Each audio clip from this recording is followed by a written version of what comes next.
Whew, gotta keep moving or else. Oh, this video I'll be reviewing Tiny Epic Zombies from Gamelyn Games after this.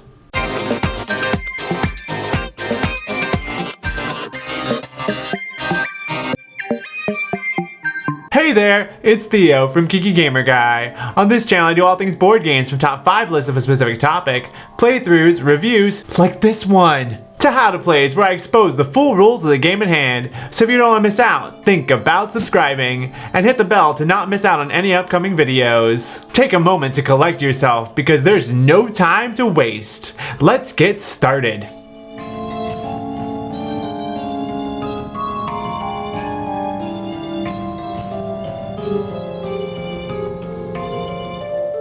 In Tiny Epic Zombies, 1 to 5 players will either be all survivors, or one of them will take control of the undead to use against everyone else. The game comes with 5 different modes of play.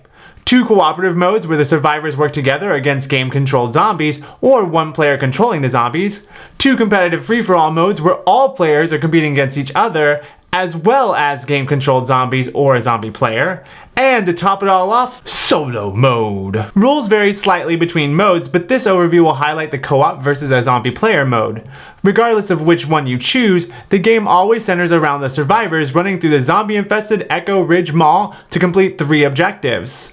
These objectives are chosen randomly during each game and can have survivors trying to contact the CDC or searching for the very cure that started this whole mess. I won't get into this setup because it's pretty varied and clearly detailed in the rulebook, but after all the stores, tokens, and decks are prepared, the zombie player hands each survivor player a search card face down. Survivors can't look at it until the time is right. Oh no. On a survivor's turn, they must make 3 moves to an adjacent room. Rooms are adjacent if their walls are touching each other. Each store consists of 3 different rooms. After each move, the player can kill 1 zombie, interact with tokens or room actions, and pick up items. Survivors have 2 different ways to take out the undead: range and melee, each with their own risks. During a ranged attack, survivors will use a ranged weapon on a zombie in an adjacent room by spending 1 bullet on their survivor card. They can also take it right to the zombie's face in a melee attack. Unlike ranged weapons, melee forces the player to roll the melee die. If the player rolls wounds, they must suffer them on their survivor card. But if they roll a green overkill symbol, a player can do another move for free. Either way, the zombie is toast and sent back to the zombie supply. Now, if a store is cleared of zombies, meaning all 3 rooms are zombie free, the player may interact with tokens and room actions in the room they are in. These could be things like tokens to further an objective, or supply crates that can be returned to the courtyard to crack open for shiny new loot. Lastly, a survivor may pick up the face-up search cards to the side of the store they are in to equip weapons and use pickup items. Once again, only if the store has no zombies. How do these magical stockpiles of goodness appear to use? Well, we're getting to that now, and it might not be as magical as you may think. No, not again. Once a survivor takes their turn, the player flips over the face-down search card handed to them from the zombie player and places it next to the store they stopped moving in.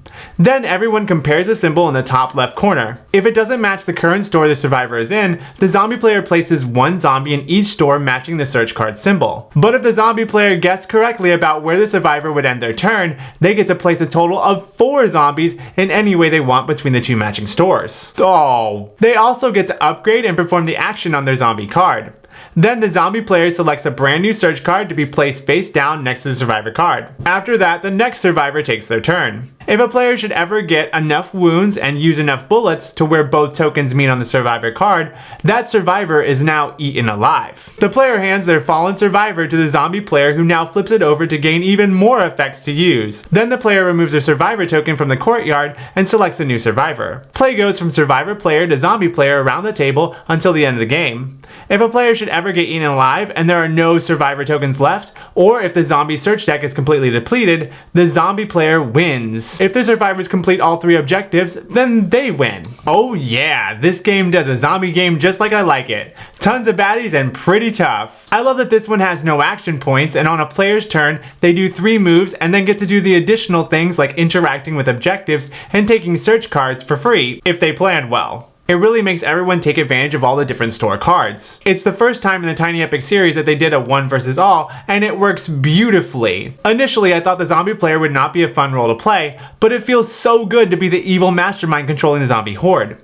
Each zombie card also gives a passive effect that's used throughout the entire game. Plus, when survivors are eaten alive, the zombie player gets beefed up even more, giving them an engine of destruction that is no pushover. I also think the game controlled zombies without the zombie player was implemented in a cool and interesting way. It made solo mode just as fun. Each game has been so tense and really could go to either side. It kept everyone at the table engaged. And whoa, the replay value is huge in this little game. There are so many different objectives to vary up which of the three are in play, and they all play differently. Each story is also double-sided and has different actions to take advantage of, like a police car or motorcycle to ride in. Plus there's a staggering amount of survivors that can also be zombies. And cool weapons to get. I was absolutely giddy getting to equip a bazooka to my item meeple. Boom! Also, the art and components are just sensational. The colors used are vibrant and give a cool setting for the players to romp around in. I love that they also switched up the player colors than the standard red, green, blue, yellow. Each weapon looks so cool on the item meeples, and everyone got excited when attaching them. Plus, it feels way easier to acquire weapons than in previous games that use them. Lastly, I have to talk about the huge range of representation in the survivors. There's a good range of characters spanning different races, ages, and body types. Now, just like all games, this one had a couple of faults. Since there is a fair chunk of rules for players to know before starting, this one is a bit of a hurdle to teach new players. It worked out best for me to do a couple of practice turns for everyone to get familiar with the rules. Once the rules were understood, players got it easily. Lastly, there are a few cards, like some of the zombie cards, that were very much open to interpretation as to how they should be played. Luckily, a quick search on BGG answered all the questions. Just wish I didn't have to put the game on pause to figure them out. All that aside, I think this is a welcome addition to the Tiny Epic series, and I'll be playing this one a lot, if I can survive long enough. That's it! I hope you enjoyed the review. If you want more, check out what I'm playing over on my Instagram, or come interact with me on Twitter. I'd love to connect with you. Also, if you haven't done so already, don't forget to like and subscribe for more. Until next time, stay geeky, keep gaming. If they roll a green overkill symbol, the player can do anything. The player can do anything.